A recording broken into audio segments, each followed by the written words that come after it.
Good evening, my Real News Midday TV family. Welcome back to the channel for another news update.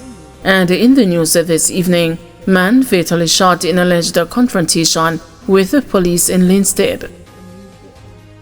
A man who allegedly confronted the police in Linstead, St. Catherine, was fatally shot on Saturday.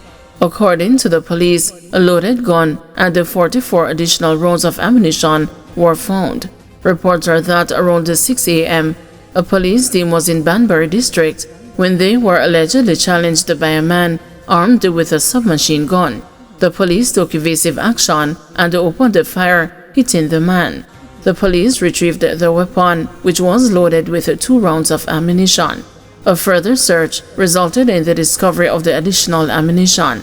The injured man was assisted to the Linstead Hospital, where he was pronounced dead. The Independent Commission of Investigations is probing the incident.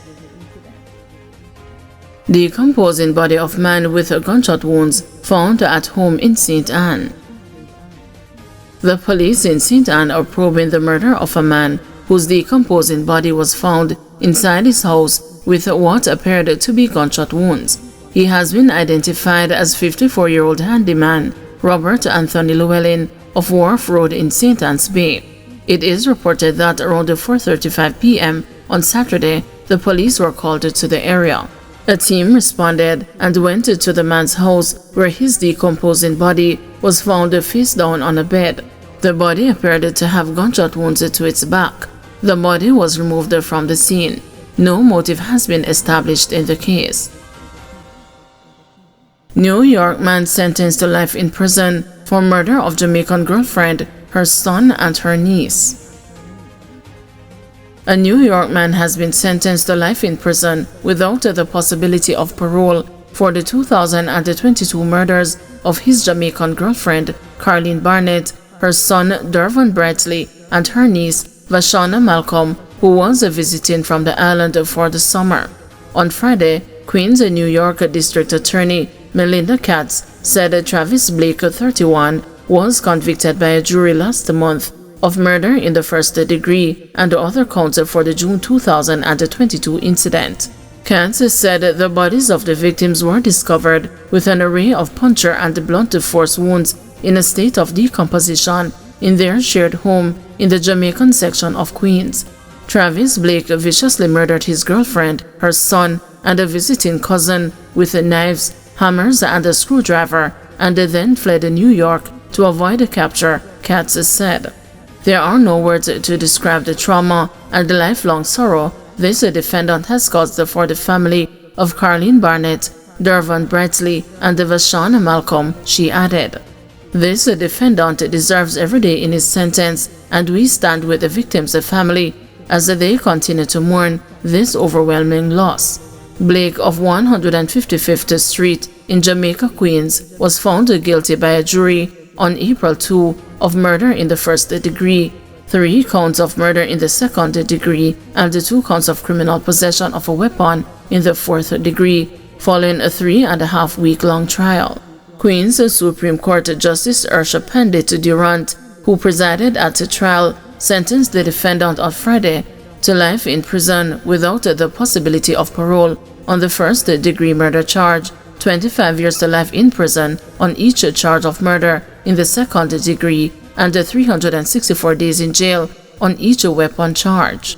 The sentences on the second-degree murder charges are to be served consecutively to one another for a minimum sentence of 75 years and concurrently to the sentence imposed on the first-degree murder charge.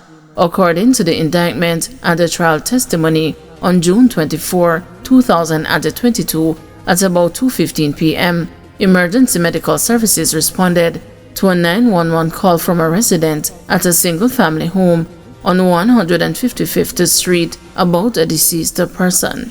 The caller, a son of the homeowner, was inside the home when he encountered a foul odor and discovered the body of his cousin, Vashana Malcolm, 22, on top of a bed in an upstairs bedroom in an advanced state of decomposition, the indictment and the trial testimony say. The indictment and the trial testimony say police then discovered 2 more bodies behind a locked door to the basement. According to trial records, Barnett met Blake at work and the two were dating. They lived in the home together with Barnett's son Bradley and Malcolm, a nursing student, and Barnett's niece, who visited from the island of Jamaica for the summer.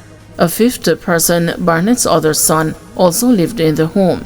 Katz said Blake was apprehended in Maine weeks after the incident and extradited to Queens. She said police found a blood-covered screwdriver with a missing bit beside Bradley's body. The missing bit was later recovered from Bradley's neck during his autopsy. During the trial, Katz said DNA evidence from the crime scene was presented, linking Blake to a blood-stained shirt and a bloody footprint found on the basement floor next to Barnett's body. Katz said a fingerprint matching the defendant was also discovered on a blood-stained mop on the stairs leading to the basement. Internet activity from a phone used by Blake reflected that he was searching which states had the death penalty in 2022, Katz said. St. Catherine man accused of beating truck driver to death. A 39-year-old man has been charged with murder after he allegedly used a board to batter a truck driver to death. Charged is Orlando Johnson of Mountain View Estate, Spanish Town in St. Catherine. Johnson is charged with the death of 46-year-old Dwayne Dennis, a truck driver of Sigourney Drive, Kingston 2. Reports from the Denham Town Police are that about 5 p.m. on April 30, both men had an argument along Altonville Road in Kingston, which developed into a fight. Johnson allegedly used a piece of board to hit Dennis in the head and all over his body. Dennis collapsed, and Johnson reportedly attempted to flee the scene, but he was chased and caught by citizens. The police were summoned, and Dennis was assisted to the hospital, where he was pronounced dead. Johnson was taken into police custody and formally charged on Saturday. Engineer nabbed in alleged $4 million land fraud. A 42-year-old engineer has been arrested and charged after allegedly collecting over $4 million for land that was not handed over to the buyer. Charged with fraudulent conversion is Jomo Campbell of Tobias Road, Kingston 4.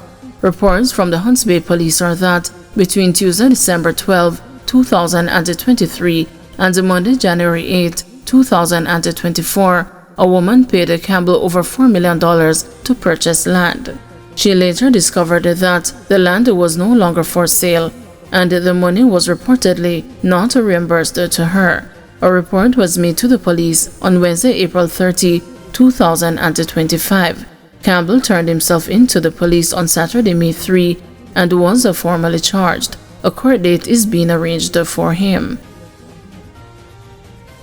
Thank you everyone for watching. See you tomorrow morning at 6 a.m. for another news update.